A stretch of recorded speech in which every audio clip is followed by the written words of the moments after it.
lotaka jamais ndoto ya choix na yo mais information ya choix na yo oyebi sika nini kozwa yango l'endroit le mieux placé pour na kozwa information ya kitoko banalize ya kitoko za toujours en adab particulièrement na émission otenika oyo bolingaka mingi na kata bev officiel zalaka relais également sur les mêmes officiels pourquoi pas Empire Obèze sobomoni jefte bilanga maloba liboso na bino boyebaka déjà ki basanga kitoko yebe invité ya qualité bazalaka banalize ya kilo ya kitoko ya bwanya ezalaka toujours rendez-vous lokola mokolo ya lelo nazoyambela bino encore une fois le bachelor Tonton Bev avec ye Torobeta Masolo c'est tous les sujets d'actualité où vous avez la banalise pertinente banalise objective ezala beaucoup à travers la sagesse topé argument topé analyse objective il y a Tonton Bev le bachelor d'Afrique. Je vous souhaite un bon week-end, bonne évasion, bonjour, bonsoir à vous qui aimez l'objectivité, vous qui aimez Bev officiel, vous qui aimez Outenika, votre émission préférée, surtout vous qui aimez votre présentateur JFT Bilanga Maloba, qui je suis Clédo Cléaka, Negba Fidonné, Bakotaka, Marié na salle, côté la bisso, invitez la bisso à travers ce sport publicitaire.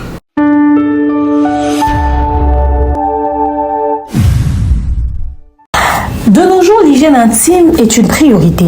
Voilà pourquoi Maliane vous propose des produits d'hygiène intime à base des plantes naturelles testés et approuvés dans les plus grands laboratoires dans le monde.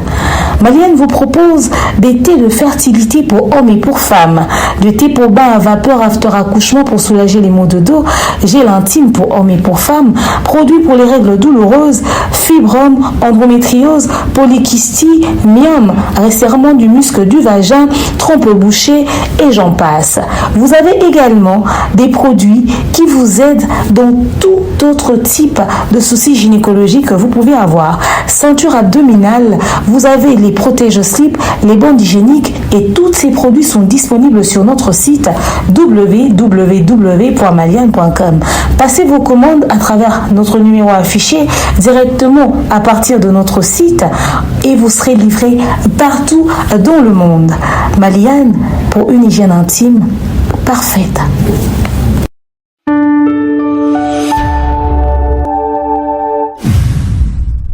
Bonjour les bachelors. Bonjour GFT, bonjour Bilanga Maloba, bonjour à toutes les personnes qui nous suivent de partout. Le lot d'Ozali Bongo vendredi, donc week-end et Bandarapena Lelo, donc sûrement Bandeko Wata Labiso, évidemment déjà que comme vous mettez ça nos cours, même officiel, tout le monde sait l'effort que chaque jour et les met ça dans la chaîne T. Donc merci à toutes les personnes qui nous appellent, à ceux-là qui nous écrivent, à ceux-là qui nous soutiennent également financièrement, physiquement, spirituellement, parce que ça me soupé mais la rapport Nabiso, je suis un conseil donc tous en considération. Si question critique remarque tous rango, insulte et puis ils appellent situation sur des bazois parce que là si gérer le mot besoin que ils ont cadré. Mais en tout cas, l'ito il a des choses attentives pour ne pas tout va s'approcher à la paiement Nabiso parce que nous sommes tout ça la Rizali tout ça la on a bango. Des pères na bateau donc voilà, merci, ça fait plaisir. J'espère que ma question est à la hauteur, ma réponse est à la hauteur et à ma question. Déjà, j'ai dédié spécialement cette émission à mon vieux Montelentele, depuis quelque part, pourquoi pas, à Janine Mangala. Voilà, Maya, vieux Montelentele, je crois que à la fin du mois, il y a Jacquin, Norbert Petou, alors visiter Dab, parce qu'à un moment, il y a grands amoureux, il y a Dab également, Janine Mangala, depuis Belgique. Ok. Tout à directement, le sujet, il y a Lilo, Kofi Olomide, mois de septembre, où il y a la Carabiso, ouverture, il y a billetterie pour les hippodromes naïe, et malheureusement, à Kogisa quitté, mais à Yaki, dans les médias, pour nous informer, Bissot qui a reporté qui ont fixé mois d'octobre au Tozali, et là, déjà les 11 octobre, donc tout comme déjà la mi-octobre, au Loba. Et mettons espérer que cette fois-ci, date ouverture à billetterie pour les hippodromes à Kofi Olomide, vous allez vraiment maintenir, Péro Kokisama. Ah, Bilanga Maloba. GFT. Tonton Bev. Ah, abonné na biso. Bon, tu na chroniqueur question té. Yo c'est la concert on. On a culturel. Mon colossal là qui est ça tout espoir. La ligne ça méchanté parce que quand internet c'est la ligne à Kofi Olomide. Mais à un moment donné batunde ba ligne à te ko supporter ko ba la vérité. Je te regarde droit dans les yeux, je te dis qu'il concerne les athées. Oui.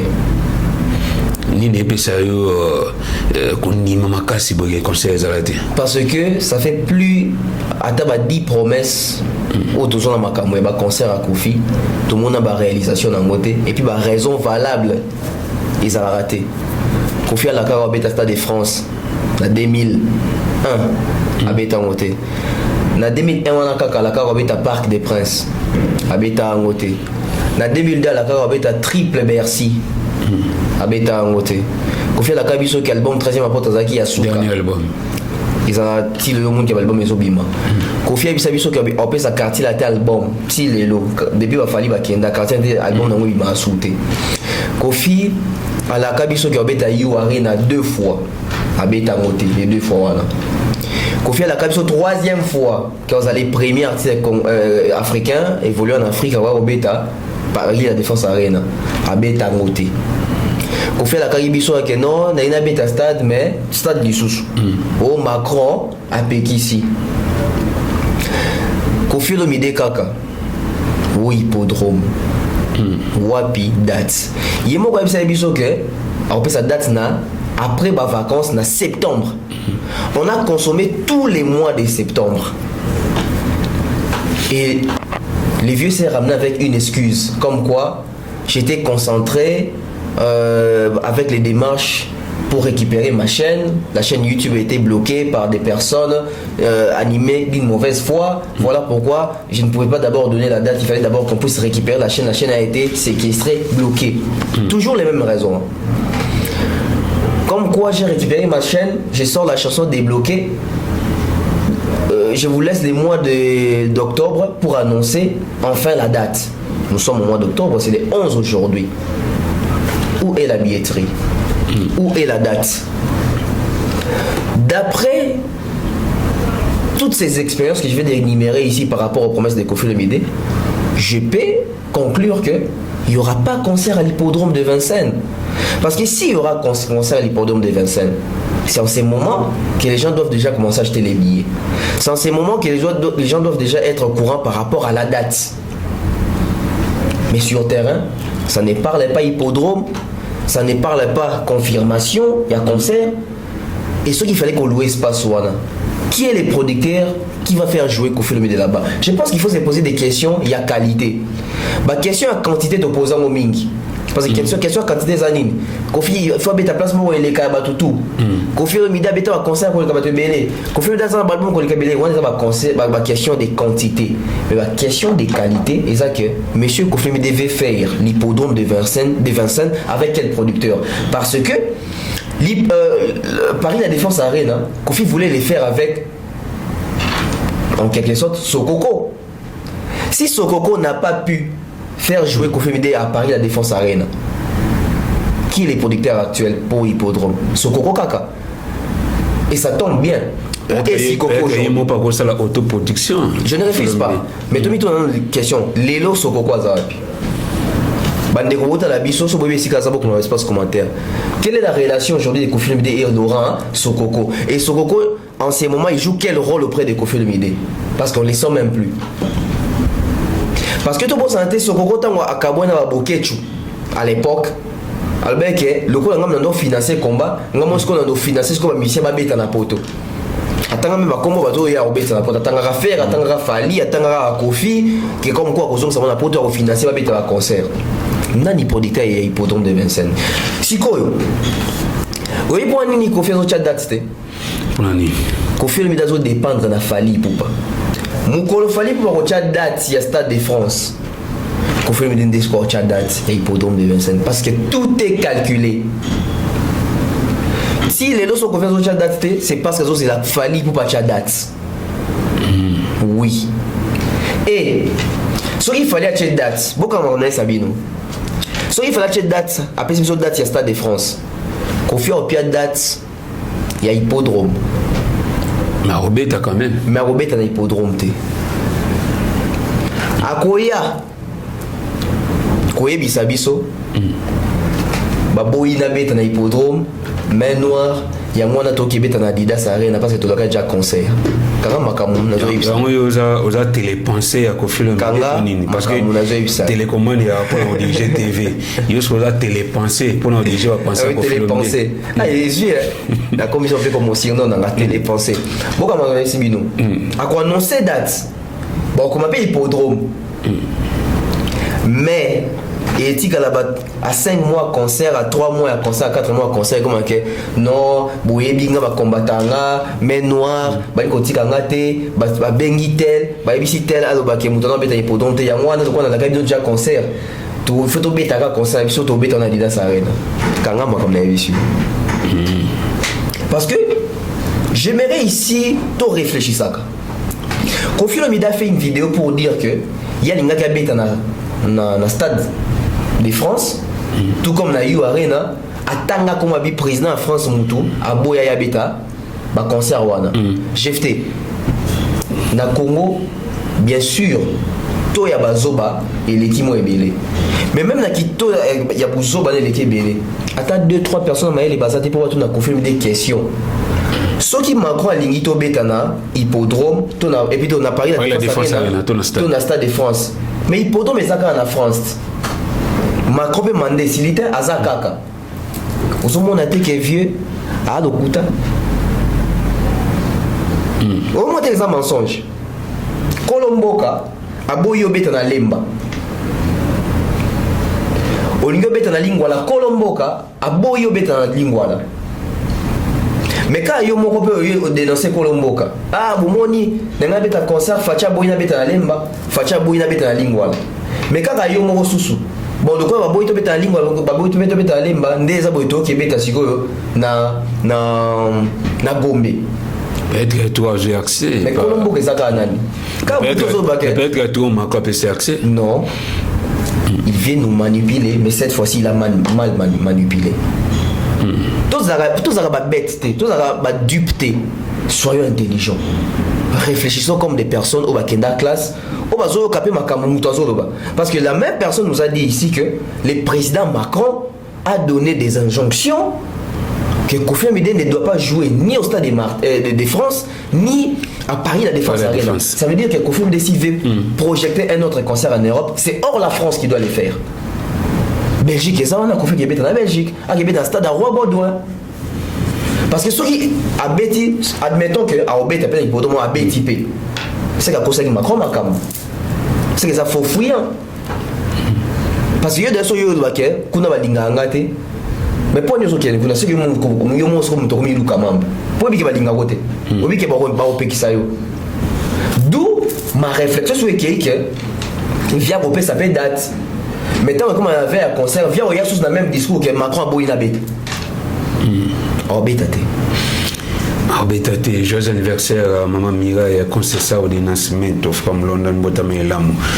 Kofi Olomide après disparition topé ko piqué crise la chaîne YouTube naie où il y a qui pendant un mois et tant chaîne héros comme trouvable à élève show titre est débloqué l'autre chaîne est piqué encore crise et relimoué encore une fois peut-on espérer que tant ouverture la chaîne au salima tant chaîne est zone là cause la trouvable tu annonce peut-être ouverture à billetterie tout bref pour nous dire point la vie à Kofi Olomide yango de la point la vie à Kofi Olomide c'est un baoba moi je respecte beaucoup Kofi Olomide j'aime la musique de Kofi Olomide j'ai eu à parler avec l'artiste plusieurs fois dans le téléphone. On s'est rencontré avec l'artiste au Vanda Toussoula pendant 1h45. Ici, il a affaire à un intellectuel. On a toujours une relation une relation avec un musicien et un artiste. Et puis de musicien et un journaliste. Même pas papa, mais une relation intellectuelle. On a confié sur la bouzo baté. Ayebi. On a confié sur le rana bakali. On a confié sur le rana ngate. Tant on a sur ayebi qui profil dans son boy qui profil dans son boy donc ça veut dire que on a respect à cerveau et en temps dans ça banalise à Kofi dans ça on toujours avec les respect à cerveau bah toi c'est mon on a fini Kofi Olomide bah toi c'est mon on a manqué respect n'a pas fait. Balbi que ça 25 albums, na la télé. On a 14 albums, na 7 EP. Na fingi te na kena cerveau. Na zongi na question tuninga. Tant que chaîne a confié zongi awa. Je crois que na Mathieu Bonche. Alobi que ba non ça sous date hippodrome te prochaine limwaki. Donc ça veut dire que même des chaînes limwe sous boé est comme suspect. Tout le monde émission c'est comme si confié mo ko mutali mu sa chaîne.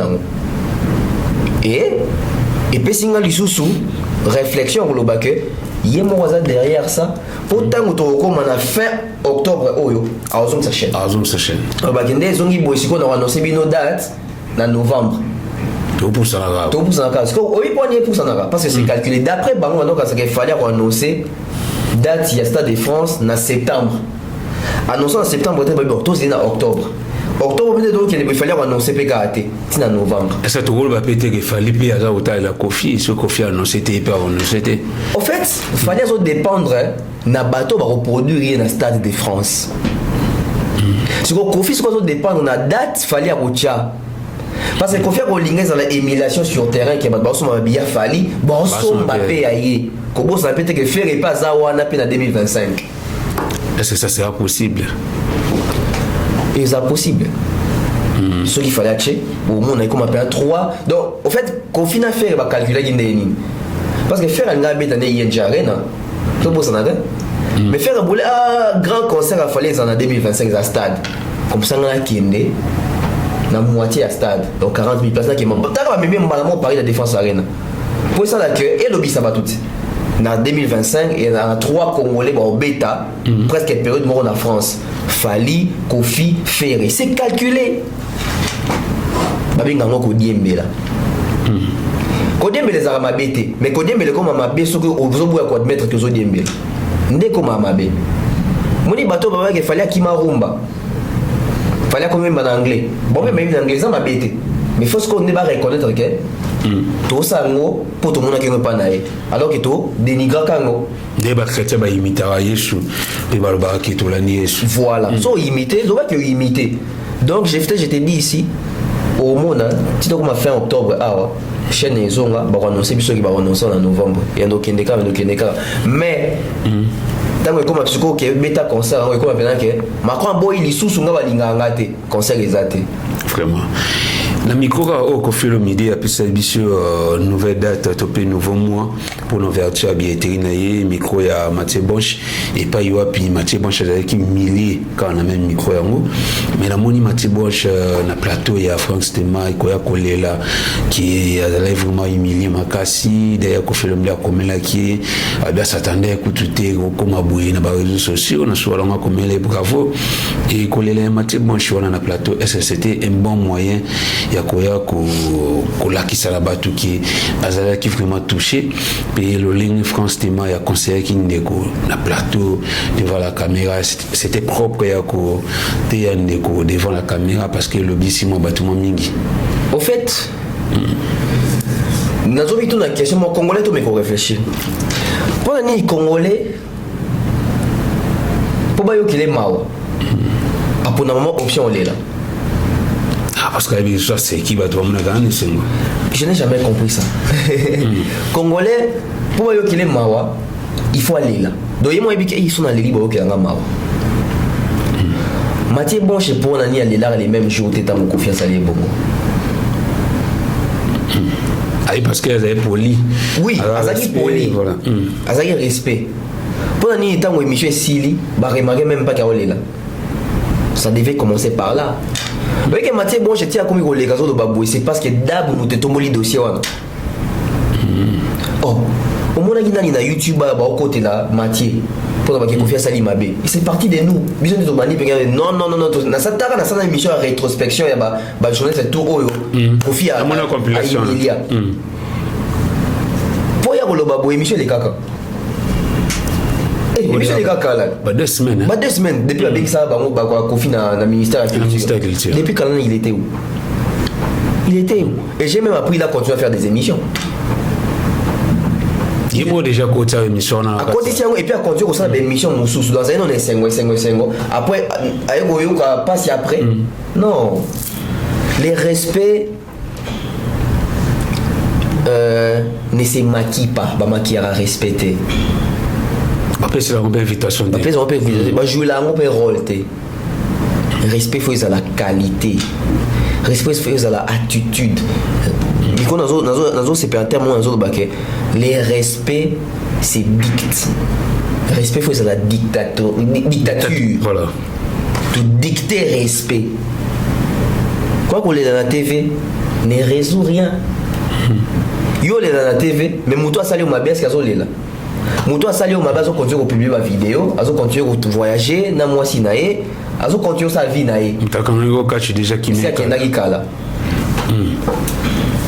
Franck Stéma ils ont fait ça Mathieu conseil et puis à lobby na conflit tout ça habillé au marché na micro na yeli les gâté oui dans le cadre na micro il y a Franck Engel les gâté webi jour basali au pur waze kwa na kofi nga ça Franck Stéma ba buzo ba mo na studio wana pe Franck Stéma quelle attitude c'est ça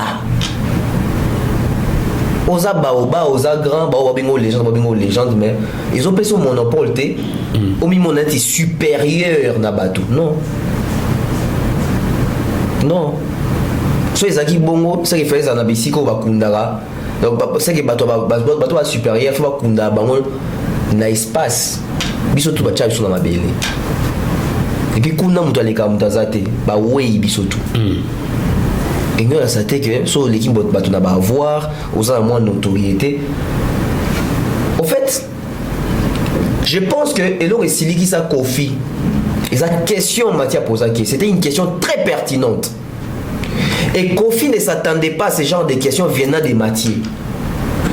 Kofi a bien que soit bimana avec Mathieu soit dans micro et Zara ba question ba dialer de tout ça question Mathieu Tuna qui est des questions blessé qui Kofi oui question ça ni parce que tant yo le jour ba qui c'est là au moment où au bateau au Canada ça la ne a tuni aux alani ni te wana c'est donc Siliki ça qui nani Kofi le milité ah c'est on aurait bien dit yo ka kino bien quand des bandai wana te quand des bandai qui tong Mathieu Tunier depuis pour oza ba personne qui ambassadeur ango bilan de sandeni au salara nini c'est la question qui a énervé Kofi parce que c'est une vraie question les messieurs ba PC passeport rouge des personnes à pendant que na Belgique na mongo ya l'état au baba kalina ba kila ba kimela na poto qu'est-ce que Kofi a fait depuis comme ambassadeur sur culturel sur la culture c'est la question qui a énervé Kofi Olomide parce que c'est une réponse au PZT il y a depuis comme ambassadeur culturel ambassadeur sur la culture il a fait quoi bilan depuis à soi tilelo rapport au Canada Belgique c'est quoi les rapports c'est quoi l'apport c'est quoi l'ajout c'est la question qui a énervé Kofi Olomide et pour une fois pour cette question là j'ai dit bravo à Mathieu d'avoir posé cette question là au moins que Kofi a une réponse au PSAT et comme il oh non répondre à la question à tout niveau depuis aux ambassadeurs à culture sur la culturelle sur nini on appelle ça passeport diplomatique ou ça la nango nini dans la falloir un passeport diplomatique tout le monde a visité au chrétien à Élysée tu vois, le discours on est pour Namboka. Est-ce que rapidement, on a profité quand on a un passeport diplomatique, on a ça Kofi Olomide, on a ça Metagui, on a ça Dadju, surtout le monde Kofi Olomide, Guy Sina Dadju, on peut porter nini un passeport diplomatique. Je pense, GFT, tu as fait une émission spéciale passeport diplomatique, tu compares Baoba Nango, na Baoba Nango, total, nini Baosala. Fallait un passeport diplomatique mais président Fachi joue en attendant à continuer à l'Élysée n'a fallu bazaki invité au même moment président Fachi t'en la fallu à Zoloba fallu prester quelque part il faut interpeller le ah il y a un passeport diplomatique t'as tapé homologue naé président Macron tout ça voilà t'as comment fallu en oui sûrement peut-être même des Macron ça n'a pas pour ne fallu un passeport diplomatique ah bien on a bon peut-être il y a eu bongo et peut-être si ça tout n'a fallu et peut-être qu'il fallait pas prouver Mboka, il fallait pas dire oui j'ai un passeport diplomatique. Donc ça rapport pour couvrir quand son Mboka. Parce que normalement, il faut faire bon, il fallait mon qui confie. Ah, la paix, c'est passeport diplomatique. T'as une cause à se défendre. Ah, la paix, ça va d'adjoint. Sûrement, je pense que tout ça est mission au total là. Bateau à son passeport diplomatique, n'a pas besoin de quitter. Rapport na bango par rapport à Mboka, par rapport à secteur et à culture. Parce qu'il fallait un passeport diplomatique, mais même dans sa musique n'a pas tout. Pour n'habiter sur congolais. D'ajouter, gimster, confiter. Il fallait un passeport diplomatique, mais il y a un sommet, il y a francophonie. Il fallait un passeport diplomatique, mais il y a une ouverture, il y a le jeu de la francophonie. Il fallait un passeport diplomatique, mais il y a un sommet autour de Kende, il y a une dénonce. Face à des décideurs, il y a un monde dans la salle. Bateau à Bundisara Est, ba finance à base, on a salle où on fallait dénoncer. Malheureusement, aller ma bako à Télémélagion, il y a Boyagi. Il fallait écouter le président de grand pays à monde, mais oui, hôtel ça. En fait, ma banque a tiré au Kansas qu'il fallait à faire. Ma banque a tiré au Kansas qu'il fallait à faire. Pour une lettre FN compliquée. Ils ont compliqué. Fali n'est pas ferré, ferré n'est pas fali. Na babisika fallait au kota na bu moni bato ba vie na biso ba marque tabu ba era bato ba trésor congolais ton ba yaka we makamu tout fallait ça la faire ça la ngoto mona kepe na Belize kuna na France en walobat tout mona kepe kuna que ba bengi po yemba mais yo improviser pe no koti discours ya Congo. Oh papa faut mettre la fali maboko po benga ye kuna yemba. Donc Macron Zoloba, Macron habite qu'il fallait il y a Martine à salir discuter abi à quoi agrémenter sur la musique. Son bouteille vidéo bien moi attends fallait Martine ben c'est Martine c'est derrière cima. Ba dire Robert fallait on bosser là. Bien message. Et puis ayembi. Si vous avez moto to considérer intellectuel c'est ma banque pour comprendre ma camoine, il faut revoir qui intellectualisme là. Il faut revoir yango. Alors baraka le comara français et bi français il fallait à lobby wana ba il fallait bi français il y a comprendre on entendre vraiment c'est un problème. Nicolo il y a rage il y a haine na ba penchant ya bozoba ba bon ni ma ba zo diplôme na bango ba piétina ngo pona bato ba kenda classe te koleka bango. Vous trouvez ça normal? Ngalo bango toujours rose afani ya faire ya sele ya fali héritier. Oui c'est bien aux afana mais so tanga koleka la ki ça peut tanga koleka et ça mon colo fallait au lobatam sur la papa yo le rosa fana fallait que na musika na ba le moment na ngopé bongo te yo piétiner ba diplôme na hote et tu regardes mon cerveau balobi en anglais ça maïs au derby mon cerveau ce qu'on a l'alliance ne biminati c'est quoi ça? C'est quoi ça? Et qui sont en train de défendre ce genre de choses sont talibans ba kenda classe moulaï ko les faire sont talibans moi ba kenda classe moulaï ko les faire. Et ça, c'est ce qui on a fait dans Moutounde ou accepter non, ça ne passe pas. Vraiment. Donc, la chose dans ma camoine, un passeport diplomatique, Fali les mérite. Pas parce qu'elle a fallu, mais parce que Azo Sala Makambo et Sengeli, ambassadeur à Sala. On doit un passeport diplomatique à Sala. Et ça, vraiment, on va passer un moment à transporter pour que les classes, mais il y a comme avant. Il y a pas de transport. Il y a même boutique à Bango. Vraiment. Moi, je me souviens donc, il y a Fanda Awa, le pont est la ligne d'école. Je me souviens. Oh, tu as eu. Oh, tu as Tchangwa comme avant. Ne Fali. Mboka ezo tindika ete mboka ezo soutenir l'action ça la raté mais fallait ça tout monde fallait mboka soutenir ka do ça là fallait ngabe ta conseil mboka s'impliquer fallait que ça action mboka s'impliquer. Mais par contre il doit soutenir mboka. Par contre il doit soutenir mboka et il est fait seul. Et mboka ngo oh c'est là bon ba finge vraiment.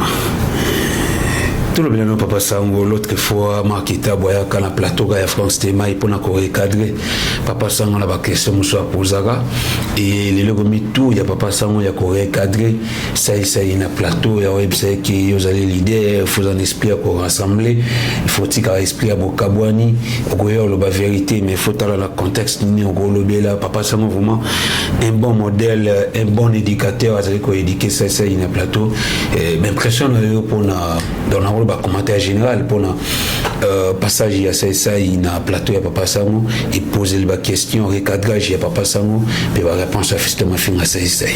Encore une erreur de communication. Sango na même plateau a mis ça. Alors l'ingala que ça que comme la maïsa mabé. Leader d'opinion. Il y a Milagiango na plateau té. Leader d'opinion. Leader d'opinion. On n'est pas sans ça rassembler avant d'un plateau pour dénigrer il fallait soit Jackie Chan. Leader d'opinion. Leader d'opinion a un bas solaire so benga fallait bosso na bongo. Leader d'opinion. Pour ne pas ça la chose et son contraire. Pour ne pas ça la chose et son contraire. Tant qu'on voit que ça y a un leader d'opinion, il faut un rassembler. Yes sango ya un rassembler. Sango, il y a un rassembler. Et ça rassembler nan. Il y a un bas de Gauthier Said. Dossier Vivendi, Snap, tout ça. À quel âge tu as Vivendi? Et ça, il peut rassembler bateau. Et puis, à zob information, bah PC Guna, à zob aboye au PC information là. Et ça, il peut nous rassembler qu'à bateau. Babi tout na question. Moi, il est là, baza bateau moi aboye. Pourquoi na mboka na biso toza na sens ya bomoto te? Moi na mboka so toza na sens ya bomoto. Normalement sango, Gauthier Sey, Ferré, baba tu faut pas senga pardon. Soit sengi pardon te, basa ta prison. Pourquoi j'ai dit ça? Ces gens-là nous ont fait gober des histoires ici pendant au moins 4 mois d'affilée, comme quoi Fali n'avait jamais signé avec Vivendi, c'est Ferré qui avait signé avec Vivendi, Fali et les actes, les soulés, Kaoka ont triqué pour que Vivendi puisse enlever les noms de Ferré, ils ont influencé pour mettre Fali. Les noms a sommé à francophonie, tout le monde y nani. Fali, il faut pas bien faire au Bassignaranaït. Parce que la francophonie est organisée par l'OUF. OUF nous devons organiser sous sommet. 10e sommet. Mais c'est Isidore Kwanja. Pour écouter na Fali kuna. Il n'est pas sali. Moi ne babara. Nous avons mené enseigner à Rabat. Nous avons daté à Rabat. Isidore Zali siko témoin. Il y a Makambo yo, ba makota na manigance, akekuna ki amoni muto ki ndakuta kuna. Et je salue l'ouverture d'esprit à Fali. Pour faire des histoires pour na babuzo ba wana. Encore pas aussi na Fali photo Fali pas boy, OK, ne peut pas été. Mais il fallait faire la photo. Et mon aime comme Isidore quand j'ai commandé la page là. Si vous tout notre bateau ba ya faire gobe bateau que faire ne vivende pour naga. To suki wapi. Kuna bagula baki mo bondo te. Baki mo bondo te. Si kuna zongi si kuna sango. Sango tangu ya saka ba coup de gueule na sala kawana ba bilora lo barawana ezaka po sangisa bato to po kabola bato. Yango ça ça lo bana émission mo boye.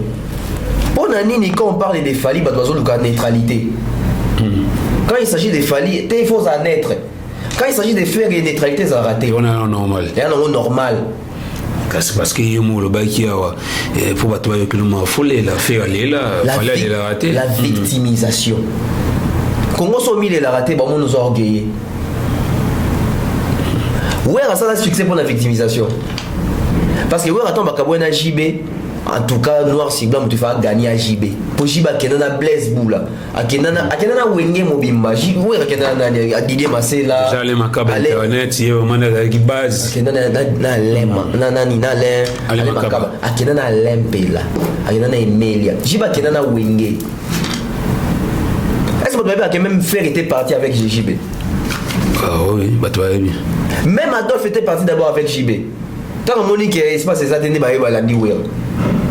Ouais, les gars ont un Canada qui s'en est sur la pomme de terre sur Bilanga. Quand on peut avoir vu la musique dans le temps, on va commenter, mais si je vais confier. Même si il y a des arbres, il faut vivre ça moi na mawa. Congola lingara, toi mawa. Et au choqué tant sous ba wengemen lelo. Pour y poser wengemen. Ah somme. Ouais ba ouais na Congo ça a succès pour na mawa. Et ouais ba yokai na mawa. Ngo baninga so ba kimi atikali ye moko. Ba yokai pour na mawa. Et faire pas comprendre stratégie wana, pas comprendre stratégie wana. Faire Fer ayeba qui a signé na vivendité matika ki ndingwa finga ba père de famille sans pourtant ko sambotika na signaté. Donc concert n'est qui a signaté matiki batone banda ko insinuer makambo. C'est méchant, c'est de la malhonnêteté. Nyoso na nani na basango na kati. Na basango na kati. Romona après j'aimerais seulement dire quelque chose à Israël Mouton. Bisika tonga rafera keba. Bas batusi ba enregistrer EP et obimaka. Soit tali partout à comprendre. La TV Robimaneti alingi ferry. Et makamolo baka sur ferry. Nandinga a qualifier à ferry. Moko ba gola ba yoka ngo ba za choqué. tozalaka choc yango mokolo yango ekokisama papasana cadrage ya saisai vraiment eza lokola nchele azali koteya moto atika infidélité nayebi te pourtant bino bali bozalaka kola ligne wana pondu saisai na plateau wana kaka azwi question lokola papasana atuni ye na ndenge ye opesaka conseil bafere pourquoi pas lelo opesa conseil na fali ayembaka mpe danger lokola faire egola et ça répondre à ye wana eza la plus grande erreur au basala na fait egola koluka koyembisa lokola fali poupa est-ce que question na papa sango atunaki saisai c'était vraiment une question appropriée to pe toloba question za na nzela qu'il fallait leur koyemba wa faire egola. En tout cas j'ai aimé la réflexion à saisai tant on le dit que koyebisa fali ayemba neti fere eza erreur basala déjà fere na quartier te bayebisa neti fali c'est réellement bien fait na quartier te bayebisa wa fali. Yoka insecticide zonga na victime d'amour yoka insecticide zonga na 100 kg au moins que na quartier te faire hasard assez bisika on a fait oyemba ndenge te bi faire ayemba mais on a caché OK c'est peut-être kasi na caché nani caché ya ba fali qu'on faut oyemba na c'est au moins nani na quartier te batiki les pistes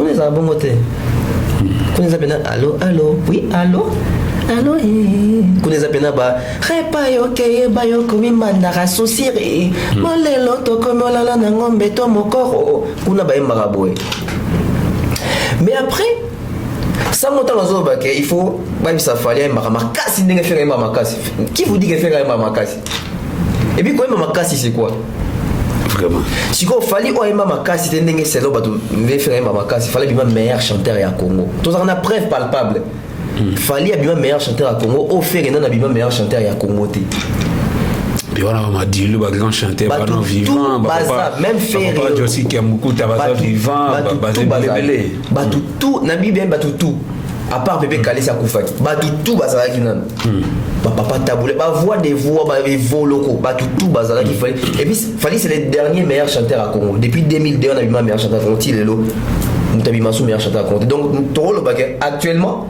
meilleur chanteur à Congo a fallu parce que là nous t'a succédé a été et on est ndenge Cristiano Ronaldo abimara meilleur buteur ya Ligue des Champions donc fallait la tenant du titre tenant du titre mukolo mutocha 18 buts dans Ligue des Champions record ya Cristiano na elongwe et comme muto mususu donc le kola ti lelo meilleur chanteur congolais muso abimata après fallait la tenant du titre c'est les meilleurs chanteurs congolais preuve année na faire na fali pour ba utiliser gorge na gorge a fali et juste ba disque d'or ba platine ba makambutu faire na gorge na une mais va trouver les minao ba lo ba ke les TKM ba comme la culture wa ba on peut opérer ba trophée ba meilleur mais tout le monde goûter c'est le meilleur journaliste de l'explication culturelle culture award des affiliés wa pays bani wa puis trophée na moza na poignée trophée na moza na poignée et puis la cérémonie de quoi la culture award au monde avoir appelé ça Gauthier Sey trophée meilleur journaliste d'investigation puis surtout tout le monde a les sommets de la francophonie où ils ont en contradiction avec ma investigation qui est au sala donc ça veut dire que même bateau appelé ça qui est trophée wana bango mo baby tout et y a un problème je suis exact culture il y a culture donc nous pour ma culture vous aussi au PC trophée ça veut dire que c'est un groupe des Gaulois c'est un groupe des phalliphobes c'est un groupe de phalliphobes Sorozui et Embeli a Ferré, n'a Embeli a Fali, et un des Moroté. dit que, en fait, moi je pense qu'il faut proposer la question question de terrain et technique. Faire un makasi. Pour en matière de featuring avec l'étranger, ça a plus sollicité qu'il fallait. Ce sont des questions techniques qu'il faut se poser. On suppose que Mouton et Mamakasi n'est pas tout bon, il n'y a pas de banaï. N'abisaka batu ke meilleure voie à faire que tu as suka na Congo. Libanda Congo faire aller qu'il fallait la voie. Mais que bana angle msupe wande ko baozo baol baki elo esala pa yima wande wana te pete babanga voie na bakima. Pour yemo na plata pa sanga lo baka ki yazani pro yima na tout le monde mais bo supporter ka ne voie na. Te. Mutabanga voie faire azati. Faire un bar normal, faire un bar avec les vols côté. Ah bah voir au banc ils avaient volé ko. Au moins on vient sur JBT. Voilà la vrai congolais. Bah yé mbara makasi ils avaient volé ko. Faire un makasi faire un yé mbara normal. Ay mbara paie bien. Na gana stade Marti ya waze quoi papa on a no Jano. Papa Jano Ombenga. Azo tindi kasha na âge ni. Âge mais voix on dirait. Âge ni. On dirait mutano chaste. Faire un makasi te koleka la coste.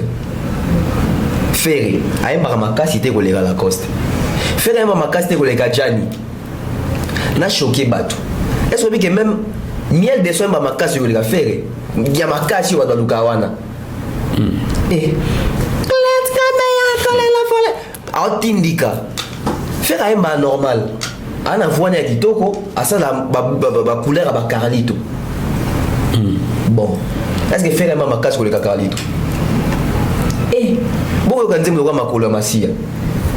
Vraiment. Faire un chanteur, en avoir il y a song, il y a première na Congo to lingaka. Un bon interprète. Mais tout le monde là, on dit venez on est amis toi ba tu faire un makasi un danger, c'était un normal. Aïe maka normal. Faire un makasi te koleka. Oui, papa a sauté sa d'alliance. Faire ma casse les gars. Ah, tout ce qui va blague quoi. Est-ce que faire un ma casse les gars? Papa dit doyogo. Hey, ma casse les gars. Faire ma casse les gars, Jengaka, espérant qu'il s'engage. Non. Mbogo ba grand chanteur. Ba chanter, faire ma casse les gars, Madilou. Parce que Madilou siko ala ba voix ba fali wana. Comment Moutou azo sepela na Madilou bazo ba ke faire alegi fali. Vous trouvez ça normal? Parce que fali ça na ligne à Madilou. Est-ce que faire un makas ko le Pepe Kale? Pepe Kale. Faire c'est un bon. Ayemba kitoko, ana vona kitoko, mais tout le monde Moutou na biso ke John Ayemba. Quand le contexte où il y a une comparaison, il y a un grand chanteur, un faux chanteur, c'est un danger. On s'appelle album international. Album international, il y a fallu, il y a un danger. Bah fait Zali, bah fait Zali. On tu bête à dire ça arena. Comparer Mbelina, il y a Mbeli a fallu dans l'arena. Faire rôter le matin, faire un live. On a tous vu, yo ce monde va concert, les chanter en avant. Comme on bat makara, biso tout ça qui peut plein, tout ça qui sold out, tout ça qui sold out. Au yo ka batchaka et mais la faire en avant. Non, parce que bon batala va comprendre que faire otoyer bina faire ozo bana bareno. Ils a été. Ils a été. Voilà, tu n'as avant tout cas na makamusu na basije mususu. Et ça le mot c'est le bas qui calme contexte où il y a ba grand chanteur, ba faux chanteur. Abi depuis musique à Congo. Et bana ba polémique, bana ba concurrence, il y a autant musa yango de abiso landeli bien mingi kaba o babenga ma ba faux chanteur bangonde bazala na fortune bangonde ba stabiliser ma solo ba stabiliser vie surtout jongi vraiment depuis papa Luambo papa Tabulei Kofi papa Wemba we Rajibe le fali faire abi o mona ba o babenga ma mingi ba faux chanteur bangonde ba vanisa ma solo ba vanisa ba famille ba vanisa ba vie n'habiter ce qu'on rejoindre penser à fiston ma finga ça essaie de contredire rien. Au fait, quand on dit ça, c'est le quoi ça comédien, cerveau n'est pas remplacé. Oui, j'ai rejoint. Là, on a bâti ça sous son sous. La région est dans nos cœurs. Mon na Congo des Aga, on le voit ça la première voix des grands chanteurs, on le voit ça la voix moi et moi c'est des faux chanteurs. Donc qui n'ont pas une logique quoi. Taboula ina Franco. Taboula ina première voix. Franco ba bien un faux chanteur. Mais so tali même na ba avoir. Même en terme il y a mbongo. Tant bazalaki c'est Franco. Aujourd'hui Kofi Olomide na papa wa biga sangwa na ko kima poza muta Kofi azo kimote papa wa mbazalaki na ba rivalité ah ba là on a mais on préféré mais on a ça na rivalité belé tant j'étais Dédé na Dédé non cha papa wa mbamo na Kofi so si papa na Kofi na grand chanteur comment là papa wa mbat na l'art fortune mbongo musique Kofi Olomide tozu jibe na wera na woyemba ba do ba jibe so une l'art na ba avoir na fortune na musique wera to kiti na fali na faire na ndenga ba congolais wa faire ya yemba ka danger grand chanteur na ba avoir na mbonga musique fali mais bah bien sûr ba chanter papa ya chantiango ba chantiango za na Congo moninga banda na États-Unis na ba Hollywood na ba Beverly Hills kuna bo beta so chanter na Congo ba chanter ba vidéo fallait ça na Congo aboya na go dépenser pour la fête na préféré est-ce quoi des bango ya banda Congo zarani ba chanter na banda ko parce que tout a fait que tout est bien so côté dans les capé neft si ko bilo ko fallait ça na ngwa so la xarate ngo la xango bo ba te bele bando la xanso terre si ko na bina rejoindre to ba tsali susu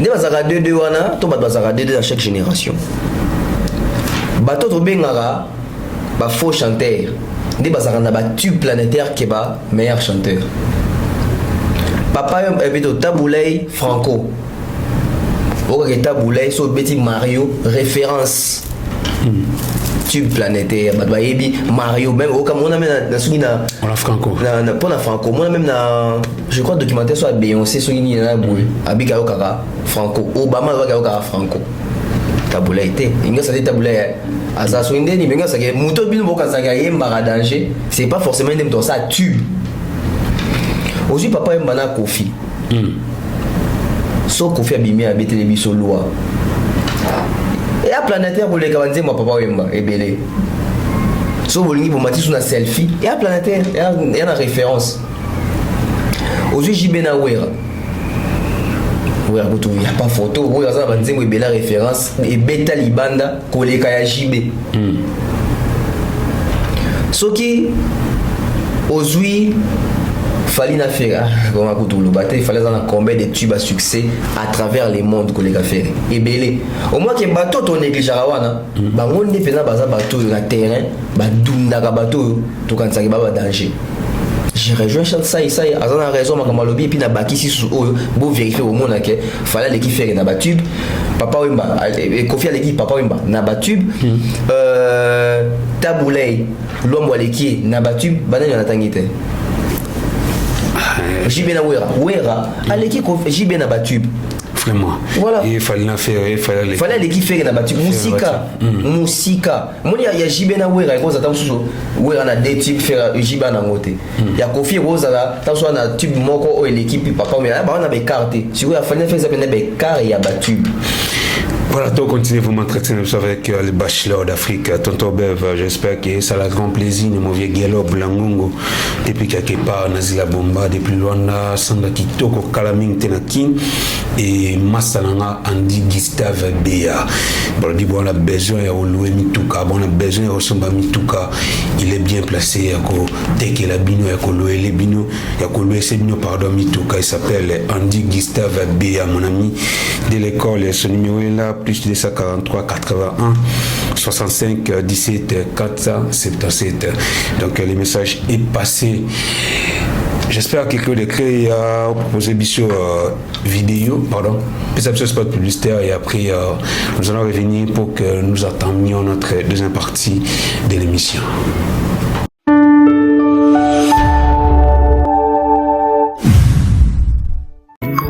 Bana Poto, Ceci est pour vous. Souhaiteriez-vous passer des vacances à Kinshasa? Êtes-vous désireux de séjourner dans un environnement exceptionnel, réunissant un confort incroyable et respectueux des normes sanitaires? Voici pour vous les appartements IESD. Situés dans la commune de Lemba, quartier Salongo, sur route Bypass au numéro 18837, près de la station Fina, vous trouverez des appartements de qualité avec des chambres classe, une cuisine américaine équipée, un salon accueillant, sans oublier de l'air conditionné. Tout cela, tenez-vous bien, à un prix défiant toute concurrence. Pour toute location, un pourcentage sera versé à une œuvre caritative. Vous pourrez ainsi aider une personne dans le besoin. Contactez-nous au 0032 48 58 37 003.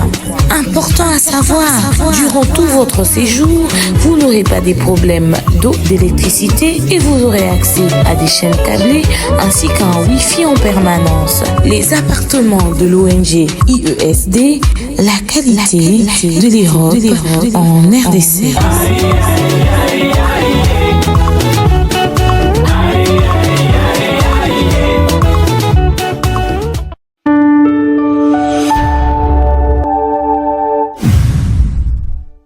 Voilà, merci Créa. Nous sommes de retour pour la dernière partie de notre émission. Clin d'œil à maman Hermanita Elodie Mbelo, Motema ya papa Hermano Edi Minzele. Le 19 novembre prochain, nous bangons la conférence de presse pour la fondation Debout Femmes Utiles. Et juste après conférence de presse, pour souffler ensemble, on a conduit la fondation gâteau pour notre 5e anniversaire de la fondation. Et après, on a dîner, on a bien organisé, on a pour notre bandero tout bas, on a présent. Et la fondation Debout Femmes Utiles, je vous rappelle encore une fois, qui est ali, musicien, est ali, comédien, est ali, politicien, mais est ali, patriote. C'est pour tout le monde, toutes les tendances confondues. Et vraiment, ça, on a la fondation Debout Femmes Utiles. Donc, grand merci à maman Emanita Elodie Mbelo et pourquoi pas Naïlo Bamanga Semeli depuis quelque part. Bon week-end à toi. Toto Bev, l'autre monde, je crois, l'autre fois, ton aimé qui on a les pharaons qui Mumbai, tout le Bilakango, titre où il fallait pour pas les lots à Pessi, extrait à Pessi, et pas y avoir un hommage, mais ouais, Miss Lolo, déjà banni au salle à Buzz, non, nous t'es limité, nous on même yo posté, yo reposté, on n'a pas page naio, et l'autre yebi, fallait pour pas, ils a première fois à rendre musicien hommage à rendre hommage à plusieurs fois dans le générique à rendre hommage à Franco Papa Luambo Awa Mama Dilou à plusieurs fois à Kanza je crois déjà payé Salima mais les autres moni mais oui à rendre hommage malgré que nous nous avons officiellement mais oui à reposter en haut na ba page naie pour na collaxer na fali kazama fier na nini fali à rendre hommage à des survivants surtout le muli papa Franco parce qu'il est déjà kufa Madilou a kufa tous par exemple voilà Wenge au bazar vivant mais tout yebi na ba différents génériques qui a fallu pour pas à rendre bon hommage mais tout cas là au moins na aucun artiste ya Wenge ko reposter to ko rendre sa sœur on a fallu pour nous l'accès que nous sommes contents on immortaliser biso on rendre biso hommage pourquoi et Salématé mais avec mais oui on a vu Salem. Merci pour la question. Dans cette émission, je crois dans mon bayapé dans le Bela qui on a martelé là qui quand fallait immortalise icône baoba ya mboka na biso Congo. Tout bito dans une réaction à biso moko ba mélomane autour de la musique ils a nini avant tout comme on a leader au moins que biso ba mélomane ils a question il fallait oui ba mosala et ça vraiment le nimo boto quand pas ya Koffi Olomide tout le baranini à l'époque tout le baga il est vraiment il fallait tant combat Koffi Olomide mon pas ils a combat Koffi té au lieu tout monde acte na geste moto sali à ça reprise il y a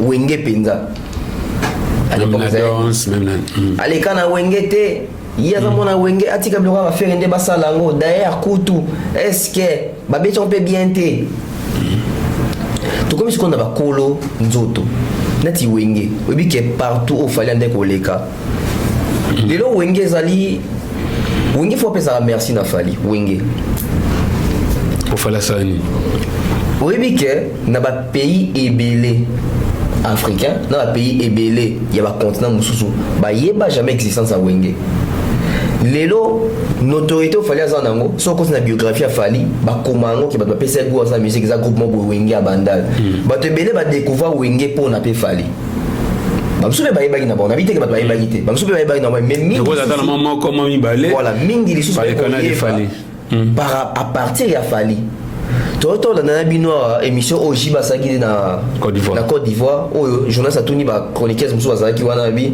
beaucoup boyebi jibe bi to bi te bi kata to préparer émission donc ça veut dire que tant que mon pe bayoka ke Wenge mo te pesa Fali go mais babité ba nani ba composer pe Wenge yango Fali apporter Wenge makasi mais ascenseur ezala nini ba emeli baka kofinga ye ba fere ba selo baka odembela ye baka kofinga ye baka korabese tala na Côte d'Ivoire mais wa pesi biso leçon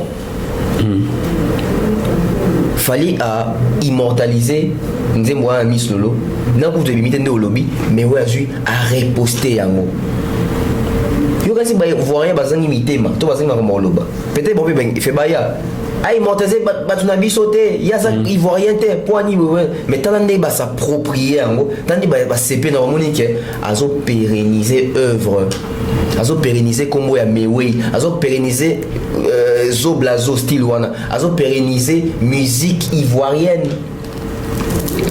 mais biso quand il s'agit de nous ici comme un problème fallait qu'il ait sa disque d'or participatif na famille à titre posthume des papa à Kenda déjà de fait l'homme monaki commentaire na communiqué à congolais insensé soit bien vaut mieux mon qui est ça l'inzanza wana soit bien l'inzanza tout le monde est insensé soit bien papa l'homme déjà kufa donc pour les insensé ceux qui nous aussi à kufa même à titre posthume va décorer pour aussi à kufa mais bangum de son ta kufi ba posta qui nous ne t'oublierons jamais bon on peut aller dans la matanga ya kozonga na butuna qui na yo abike wayate wanza baba fa sambla siba tape sanga kana so mtakufi wala ko makino pona nika yo ya feleza la yo pourquoi c'est mal lui donc il ngeza yo si vous question de changa na matanga on est bien fota moui moyo talo yene mtakufi ce qu'on a habité so ba tsenga pour anniversaire na to kanga le pa Antonine on a bien matanga donc pour te dire que biso toi même distrait ivoirien baza bato ba comprendre déjà vision Fali mais biso to comprendre la vision Fali tout ça on a mais to comprendre la vision on a été lelo comment tu es fier de ton bon taper tolo moni bato to ba ko finga internet o ba Fali fo bwana to ma kino beta masolo na ba étranger ba ko pe fier on ba ke biso na Congo to pe na disque d'or rumba chez soi golor lo ba bo même disque d'or ça faire était ils a Fali et c'est nini et poussi Congo la vision. Tout ce qu'on demande aujourd'hui, c'est pas seulement que va reconnaître ceux qui battent dans le niveau ni la bouée. Mais tout ce qu'on demande aujourd'hui, c'est l'honnêteté intellectuelle. Au Vandi Bobi, oui, n'a moutoua ferré, mais fallait aller qui ferré. Au Vandi Bobi, oui, n'a moutoua fali, mais en termes de conservation, il y a rumba ferré, aligné à ça peut-être plus conservateur. Pour aligner ba odemba mingi basaka mingi tout ça et il faut ça factuel faut ça cohérent les lois tu vas comme au sein là bas sentiment au moins dit mboka na biso yo kufa po ani bato quand ça les lois ceux qui va reconnaître Fali na mboka oui que na position Fali za nango normalement mboka na biso fait déjà ba décorer Fali kala oui pas va décorer pour moi na pas couleur za te bon moi que surtout pesiango Fali bagola ba silika faire au monde mabe oh papa méritocratie à mutu beaucoup privé yango parce que c'est là il faut dualité moi ezala et mingi baza na pe baza ba fana zaiko ba fana wenge ba muna so de PC boy bon en fait moi comme ça comme otambola bongo au moins tu vas continuer biso on journalisme il faut ça naître le babou so bolo babou bo choquer ba fana oh papa to ya pour na choquer ba tout pour na se payer ça ba tout pour la vérité vraiment au beau ça naître oh na qui neutralité dans so ebisi bino que Fali na minute pas na minute fali na neo abeti ba concert ebele ko les faire te rolo babongo te télé même DJ Abdou le temps va bon et au temps na 3 ans tout compte nombre de concerts ya fali na nombre de concerts nous toujours ramener bino la vérité bino bozo linga boya na hypocrisie des fois bon masqué ba loko surtout mo resele nga passe à matama wa popcorn mais si on moi on a fini Abdul matama wa popcorn so taille yimo siko elle le roi ligno kalibende. Donc c'est pour te dire quoi? Te bando ibam kilo. Makasi na mboka auto développer. Mbali kitoko bombo fi. Na mboka auto développer buzoba mingi. Tu penses que Cristiano tant bimi soki meilleur joueur du 21e siècle.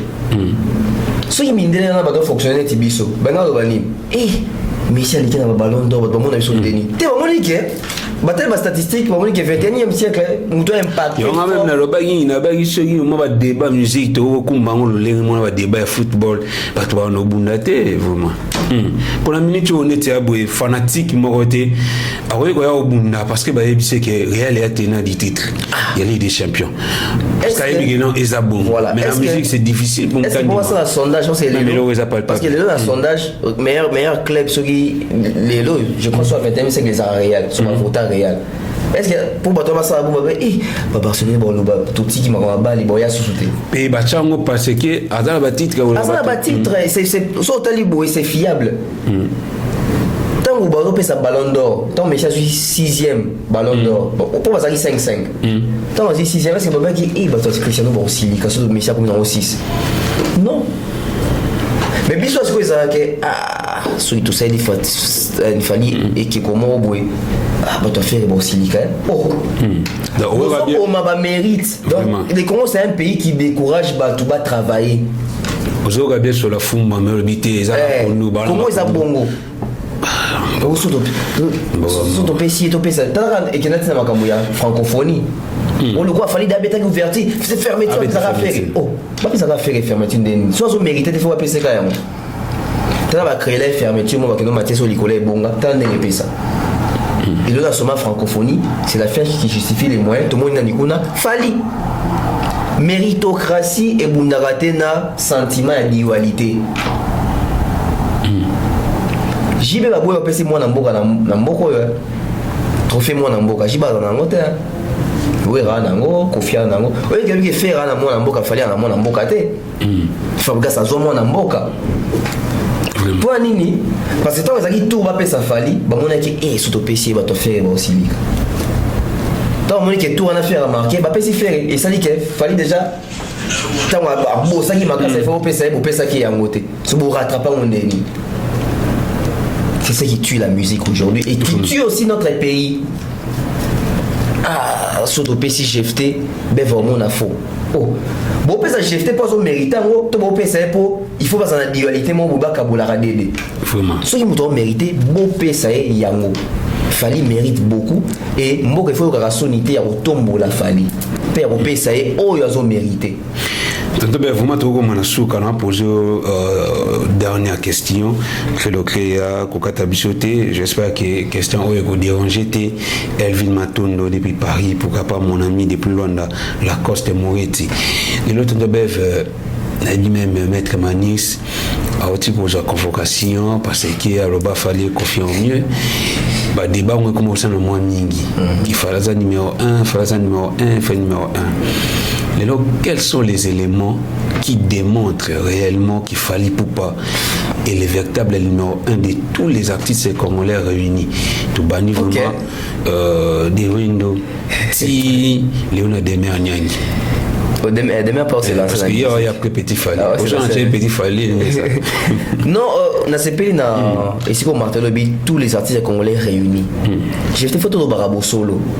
Quand il ça va tout fallait à l'équipe Batou, il y a ça été qu'elle et ça m'a bé. Et repousser Batou, va travailler ma casse dans la compétition. Et repousser Batou, va multiplier ben fort.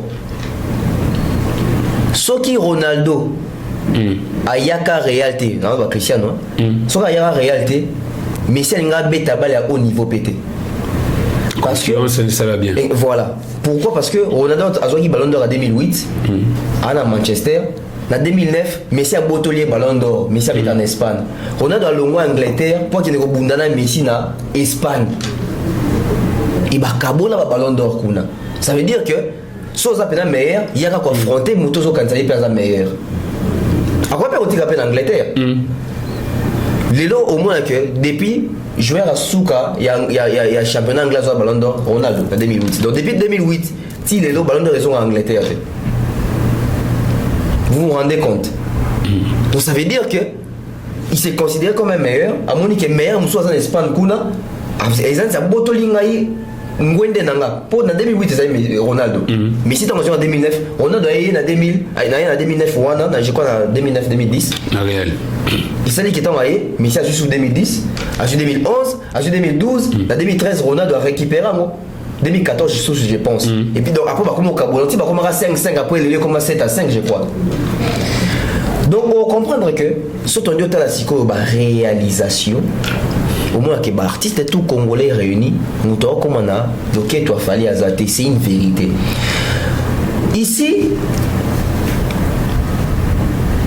dans le Lingana, ça bat tout. Mais c'est comme des banda, si l'élo. Tout éviter aux générations qu'on a au compagnie la génération d'été tant va comparer à Messi na Maradona batala tena nya beta qui na génération nini pour les lois que Messi l'équipe Maradona et puis ça factuel Maradona a fait sa coupe du monde Messi a fait sa coupe du monde je ne pense pas Maradona a fait sa coupe et a fait sa coupe Messi a fait sa coupe de coupe à l'équipe Maradona a Ballon d'Or Messi a combien dans 7 à l'équipe Zidane a Platini Platini a 3 ballons d'or. Platini a. Est-ce que Platini a fait ça mondial? Platini mondial. Je ne pense pas que Platini a fait ça mondial. France. Mondial. Na Platini. Après, tu vas vérifier. Je pense à ça. Oui, je pense à ça. Zidane n'a pas fait si. Nini, Babengoni. Coupe du monde. Zidane a 8. Zidane a combien de ballons d'or? Mi balé. Ballon d'or Zidane. 98 mon corps. Au moins, la question, on a une réalisation. Platini à l'équipe. Bien que Batouaya Zidane, ça sonne les Platini à l'équipe. Si on a Figo, na Cristiano. Au moins que Figo a un ballon d'or. Moko, Cristiano a 5. Et puis, na Kibabi, Makamuto, ce sont les réalisations sur le terrain qui comptent. Surtout, si on a un musicien, on a Bissomon, Fali Moutabeti va concert et belé en Europe pour les cas. Il y a ça, ça y a miné les références pour les musiciens congolais, tout sauf personne.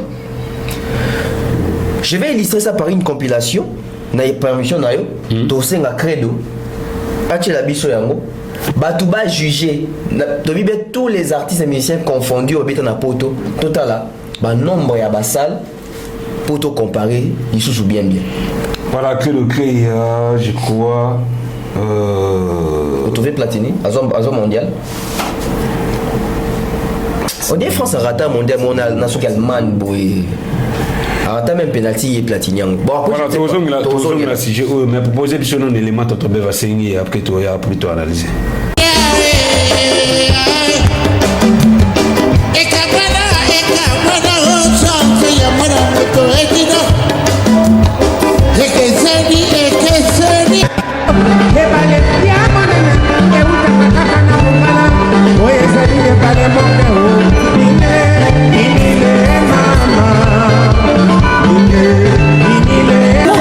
Tu m'as tourné la tête, je suis restée dans l'angoisse.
Merci monsieur Clédo pour la image au PC. Batali, ndebo il faut katara débat.